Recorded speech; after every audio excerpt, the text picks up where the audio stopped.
이유 없이 가슴이 답답하거나 특히 어지럼증이나 두통이 심하신 분들, 만성적인 위장장애와 소화불량을 겪고 계신 분들, 이 병원 저 병원을 다니면서 여러 가지 검사를 하는데 정상이세요. 바로 자율신경 실조증이라고 합니다. 방치가 돼서 고지혈증이나 고혈압이나 당뇨 같은 대사 질환도 동반할 수 있습니다. 음식도 드세요, 운동도 해보세요 라고 하면 원장님 저는 너무 힘들어서 아무것도 못하겠어요. 정말 최악의 선택입니다. 너무 어려운 거 하려고 하지 마시고 일단 안녕하세요. 건강구조대 구독자 여러분, 저는 자율신경으로 환자를 치료하고 있는 바를련 한의원 대표원장 박수현이라고 합니다. 여러분들이 흔히 병원을 가셨을 때 이거 신경성이에요, 신경성 소화불량이에요 이런 말들을 한 번씩 들어보셨을 텐데요. 이런 신경이라는 말 때문에 용어가 헷갈리실 수 있는데 우리 몸에는 여러 가지 신경계가 있습니다. 중추신경, 말초신경, 말초신경에서도 운동신경, 감각신경, 자율신경이 있어요. 예를 들어 중추신경계라고 하면 우리 대뇌에서 명령을 내리는 체계라고 생각하시면 되고요. 말초신경 중 운동신경은 말 그대로 우리가 움직이게 하고 활동을 하게끔 도와주는 신경, 감각신경은 통증이나 춥거나 따뜻하거나 이런 감각을 느껴주게 하는 신경인데요. 이 신경들이 각각 하는 역할이 있습니다. 자율신경도 마찬가지인데요. 자율신경이라 함은 자동적으로 조절되는 시스템이에요. 심장이 뛰게 한다거나 소화를 하게 하거나 숨을 쉬게 하거나 호흡을 조절하는 생명유지에 필수적인 기능을 하고 있는 역할을 하는 것을 바로 자율신경이라고 합니다. 자율신경에는 또 두 가지가 있어요. 바로 교감신경, 부교감신경입니다. 교감신경은 우리 몸이 스트레스를 받거나 긴장을 했을 때 항진이 되는 신경이고요. 부교감신경은 신체가 휴식을 취할 때, 이완을 할 때, 잠을 잘 때 활성화되는 신경이에요. 그래서 사람이 하루에도 적당히 교감신경이 올라갔다가 부교감신경이 올라갔다가 밸런스가 조절되는 것이 굉장히 중요한데요. 이 둘의 밸런스가 깨져서 여러 가지 증상들이 나타나는 것을 바로 자율신경 실조증이라고 합니다. 자율신경계로 인해 나타나는 증상들은 예를 들면 발목을 다치거나 목에 통증이 있을 때 엑스레이를 찍거나 MRI를 찍거나 하는 식으로 해서 염증이 있거나 척추가 틀어졌거나 이런 병변을 확인하고 원인이 있으니까 그걸 치료하면 발목도 낫고 목도 통증이 없어지고 이런 식으로 질환을 치료를 하는데요. 자율신경 실조증의 특징은 MRI, CT 같은 검사를 해봐도 표면적으로 증상이 드러나지 않는다는 것입니다. 그래서 환자분들이 나는 통증도 심하고 잠도 안 오고 심장도 두근거리고 여러 가지 증상들이 있어서 이 병원 저 병원을 다니면서 여러 가지 검사를 하는데 정상이세요. 그래서 따로 이렇게 치료해드릴 게 없네요. 혹은 우리 병원에서는 치료하기가 어려우니까 대학병원을 가보세요. 대학병원에서도 검사 결과가 제대로 나오지 않으면 결국은 이거는 신경성, 정신의 문제라고 생각이 돼서 항불안제나 항우울제 같은 항정신약을 처방받기도 합니다. 그러다 보니까 자율신경 실조증 환자분들이 제때 이런 것들을 치료나 관리를 하지 못하고 방치가 돼서 점점 악화가 되는 경우를 굉장히 많이 보게 되는 것 같습니다. 자율신경 실조증이라는 진단을 받기 어려운 이유는 자율신경 실조증에 걸리신 분이 소화불량이 굉장히 심하다고 할게요. 보통 내과나 가정의학과를 찾아갑니다. 그런데 그런 세분화된 과에서는 소화불량이 생긴 위나 장애 문제 이런 것들을 찾게 되는데 자율신경은 구조적인 문제보다는 기능의 문제인 경우가 굉장히 많거든요. 그래서 원인을 찾기 어렵다 보니까 이런 자율신경계를 검사하는 곳도 아직은 많지 않고 그러다 보니까 환자분들이 병원을 여러 군데 전전하는 경우가 많은 것 같습니다. 자율신경은 우리 몸 전신에 분포하고 있습니다. 그러니까 증상도 분포하고 있는 모든 곳에 나타날 수 있어요. 그중 대표적인 증상들을 몇 가지 소개해드리면 이유 없이 가슴이 답답하거나 두근거리는 증상도 있을 수 있고요. 전신적인 통증, 특히 어지럼증이나 두통이 심하신 분들, 기질적인 문제가 없음에도 불구하고 만성적인 위장장애와 소화불량을 겪고 계신 분들, 이런 것들이 신체적 증상이 심해지다 보면 정신적인 증상까지 이어져서 공황이나 불안 같은 증상, 또 정서적으로 무기력하고 우울하고 만성적으로 피로하고 어떤 과를 가리지 않고 전신적이고 복합적으로 증상이 나타난다는 특징이 있습니다. 실제로 뇌기능이랑 관련된 연구들도 많이 진행이 되고 있는데 저희 한의원에서 검사하는 자율신경 검사기도 실제로 검사를 두 가지를 진행을 해요. 그래서 하나는 심박변이도라고 하는 HRB 검사를 진행하고요. 두 번째로는 머리에 띠를 두르고 뇌파를 측정하는 검사를 합니다. 그래서 실제로 자율신경이 뇌에만 있는 것은 아니지만 뇌기능이 떨어지고 떨어지거나 혹은 반대로 자율신경 실조증이 오래됐을 때 뇌파 점수가 떨어지고 이로 인해서 나타나는 브레인 포그, 집중력 저하, 기억력 저하 같은 증상들이 나타나는 경우도 굉장히 많습니다. 진단까지는 할 수 없겠지만 이런 것들을 활용하는 건 저도 실제로 환자분들한테 많이 말씀드리는데요. 요즘 건강 앱이나 스마트워치 등을 보면 하루에 몇 보를 걸었는지, 심박수가 어떤지, 스트레스 지수가 어떤지, 수면 상태는 어떤지 이런 것들을 많이 알려주잖아요. 근데 이건 마치 혈압계와 같습니다. 우리가 혈압을 잴 때 보통 병원에 와서 혈압을 재시면 혈압이 좀 높게 나오세요. 그 이유는 집에서 병원까지 걸어오셨기 때문이고 엘리베이터가 없는 계단 같은 곳으로 오르는 운동을 하게 되면 일시적으로 혈압이 높게 나옵니다. 또 병원에 오시면서 긴장을 하시니까 혈압이 또 높게 나오고요. 이것과 마찬가지로 스트레스 지수나 건강도를 측정하는 많은 검사들이 실제로 굉장히 민감도가 높습니다. 예를 들면 스트레스 지수를 측정하는 워치가 있다라고 했을 때 단순히 어떤 특정 시점에 점수가 나오는 게 중요한 게 아니라 매일매일 꾸준히 체크를 하면서 어떤 경향성이 나타나는지를 봐야 돼요. 잠깐 스트레스가 높게 나온다고 할지라도 일주일, 한 달간 간격을 봤을 때 일정한 범위 안에서 움직이면 건강하다고 할 수 있어요. 그런데 처음에 측정할 때는 내가 스트레스 지수가 그렇게 높지 않았는데 어떤 이벤트가 있고 증상이 생기면서 이런 수치가 점점 악화되는 경향성을 보인다라고 하면 내 몸이 점점 악화된다라고 판단을 할 수 있겠죠. 그럴 때는 좀 더 정확한 검사나 진단을 위해서 관련된 병원에 내원하실 필요가 있습니다.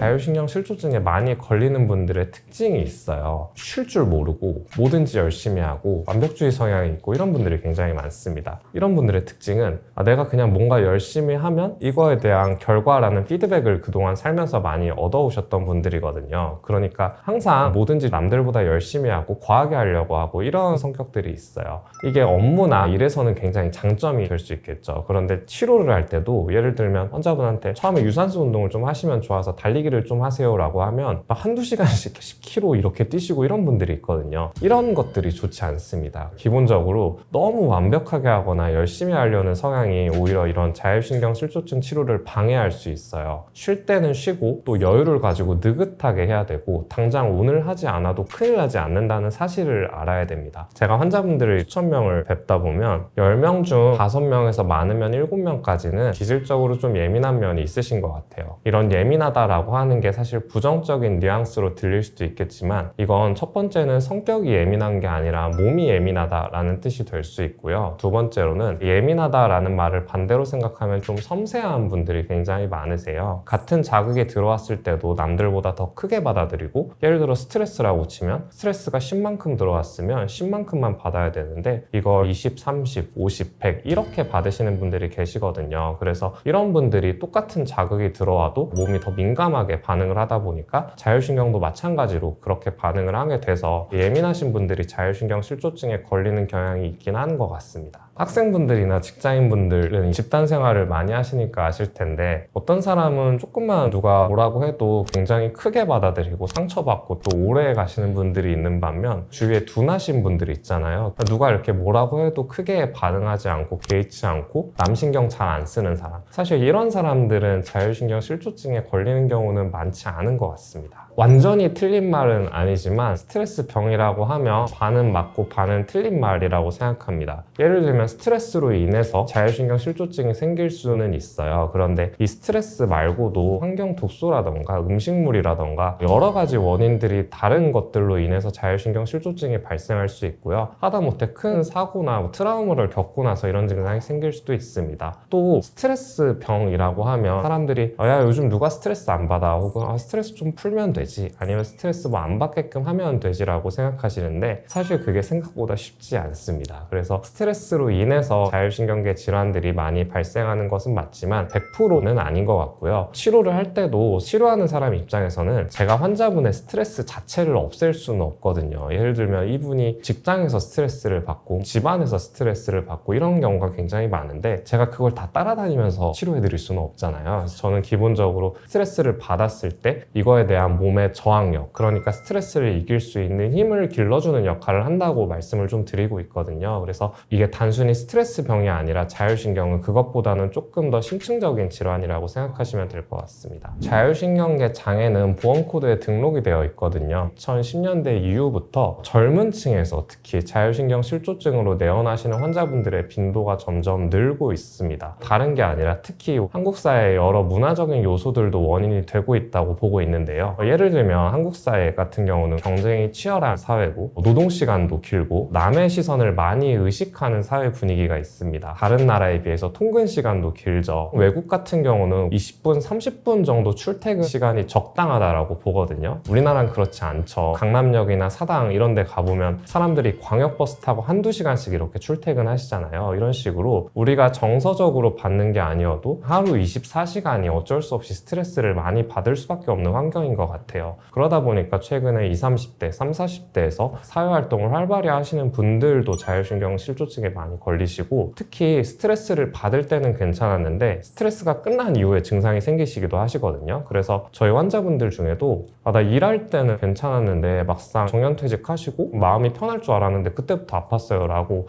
내원하시는 5, 60대 환자분들도 굉장히 많습니다. 이런 요소들이 많이 합쳐져서 최근에 자율신경계 질환으로 내원하시는 환자분들이 점점 많아지고 있는 걸 저도 좀 느끼는 것 같습니다. 자율신경계에 대한 연구들은 굉장히 많아요. 왜냐하면 자율신경계가 이상이 생겼을 때 발생할 수 있는 질환들은 굉장히 다양합니다. 하다못해 흔하게 보는 중장년층의 당뇨, 고혈압, 고지혈증 같은 대사질환도 자율신경계와 연관이 있거든요. 그래서 이런 질환들의 원인이나 기전에 있어서 자율신경계가 하는 역할이나 또 반대로 이런 것들을 자율신경계로 어떤 식으로 치료할 수 있는지에 대한 연구들은 굉장히 많은데 아직까지는 자율신경 실조증에 어떤 특별한 표준적인 치료법이 있거나 그러지는 않습니다. 다른 질환 대비해서는 관련된 키워드를 검색했을 때 나오는 검색 빈도나 이런 거는 좀 적은 편이긴 한 것 같아요.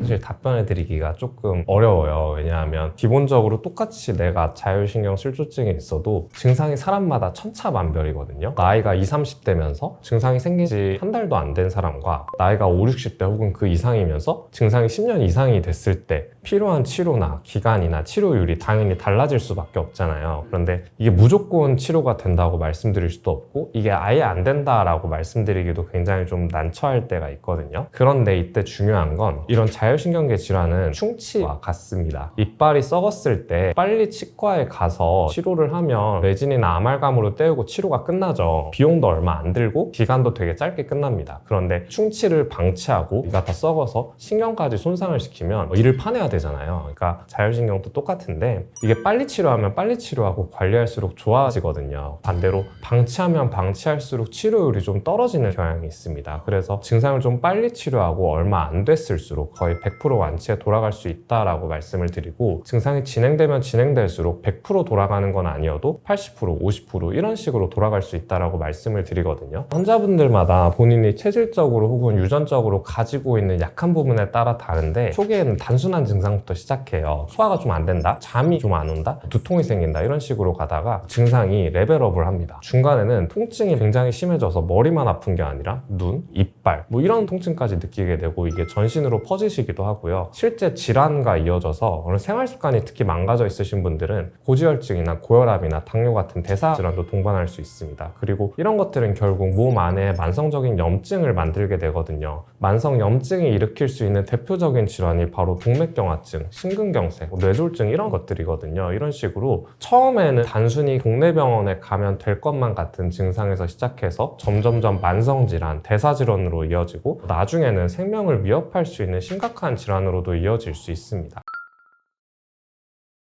당장 끊어야 되는 것 딱 3가지만 말씀드리면 첫 번째는 정제당이고 두 번째는 카페인이고 세 번째는 알코올입니다. 사실 많이들 아시죠? 정제당은 우리 몸 안에 들어오면 이 자체로 독소로 작용을 해요. 그리고 이런 독소들은 몸에 정서적인 게 아니라 물리적인 스트레스를 가합니다. 그걸 우리가 느끼지 못할 뿐이거든요. 빵, 밀가루 음식, 면류, 음료수 이렇게 들어있는 많은 정제당들이 끊임없이 들어오게 되면 만성적인 스트레스를 유발하고 염증을 유발하고 교감신경계를 신경계를 항진시킵니다. 그래서 특히 통증이 심하신 분들이 단 음식을 먹었을 때 음식을 먹고 나면 잠깐 통증이 없어지는 것 같다가도 혈당이 떨어지게 되면 통증이 다시 더 심해지는 경우를 굉장히 많이 보게 되거든요. 이걸 경험하신 분들이 계실 텐데 이런 분들 같은 경우는 반드시 설탕류가 들어간 정제당 음식들을 다 끊어야 됩니다. 제로 음식도 먹으면 안 되는데 설탕 대신 칼로리가 없는 대체 감미료를 많이 넣어요. 대체 감미료에는 종류가 굉장히 많거든요. 가장 많이 쓰이는 게 아스파탐이라고 하는 대체 감미료입니다. 이게 합성 화학품인데 아스파탐이 아직 나온 지 아주 오래된 게 아니어서 이게 장기간 10년, 20년, 30년 먹었을 때 어떤 영향을 미치는지 완전히 결론이 난 건 아니에요. 그런데 기본적으로 아스파탐을 먹으면 중추신경계를 각성시킨다는 연구는 굉장히 많습니다. 그래서 외국의 특정 의사분들은 자폐증이 있거나 불안증이 있거나 이런 환자분들에게 제로 음식을 반드시 섭취하지 말라고 권유를 드리거든요. 제로 음식을 섭취하려면 아스파탐 대신 스테비아라는 천연 감미료가 들어간 음식들은 상대적으로 괜찮습니다. 그런데 대부분 여러분들이 드시는 가공식품에는 아스파탐이 많이 들어가요. 그 이유는 아스파탐이 화학품이라서 공장에서 만들어진 거다 보니까 스테비아보다 훨씬 싸거든요. 그래서 제로 음식이나 제로 과자, 제로 아이스크림 중에 스테비아가 들어간 것들은 그렇게 많지는 않습니다. 그래서 콜라로 치면 그냥 생 콜라가 사실 제일 나쁘고요. 그 다음으로 제로 콜라가 나쁘고 제로 콜라 먹는 것보다 그냥 물 드시는 게 훨씬 좋습니다. 알코올과 카페인도 마찬가지의 기전인데요. 카페인은 기본적으로 각성하는 효과가 있어요. 그래서 우리가 피곤할 때 특히 카페인을 많이 섭취를 하시죠. 그런데 카페인이 피곤함을 실제로 없애주는 게 아니라 잠시 피곤함을 유발하는 수용체의 결합을 카페인이 대신해줘서 피곤함을 지연시키는 거거든요. 그러니까 카페인을 통해서 자꾸 이런 증상이나 피로감을 이겨내게 되면 피로가 점점 쌓이고 몸도 약해지고 기본적으로 각성이 되면서 몸도 더 예민해지게 됩니다. 그래서 커피를 많이 드시는 분들은 디카페인으로 드시거나 아니면 허브티가 카페인과 반대로 신체를 긴장시키지 않고 이완시키는 효과가 많이 있습니다. 그래서 기본적으로 커피 많이 드시는 분들 꼭 끊으시거나 차로 대체하시라고 말씀드리고, 알코올은 사실 뭐 더 말할 필요가 없을 것 같은데 환자분들이 하루 한 잔 이런 식으로, 유럽인들은 와인을 먹어서 더 건강하다 이런 말들이 많았었는데 요즘은 소량의 알코올도 섭취하는 게 건강에 치명적이다라는 연구가 더 대세거든요. 먹었을 때 자율신경을 떠나서 그냥 백해무익하거든요. 그리고 실제로 스트레스를 술로 풀었을 때 생기는 문제는, 알코올을 드시면 나른하면서 기분이 좋아지시죠. 그게 술을 먹으면 일시적으로는 부교감 신경이 항진되면서 몸이 나른해지고 기분이 좀 좋아집니다. 그런데 술을 먹고 잠을 자도 개운하지 않았던 경험들이 많이 있으실 텐데요. 알코올이 간에 들어와서 분해되는 과정에서 이때부터는 점점 몸을 각성시키는 작용을 하게 됩니다. 잠이 들긴 하는데 잠이 든 상태에서 몸을 계속 깨우려고 하는 거거든요. 이런 원리로 알코올을 계속해서 반복적으로 섭취하는 것도 자율신경에 굉장히 치명적입니다.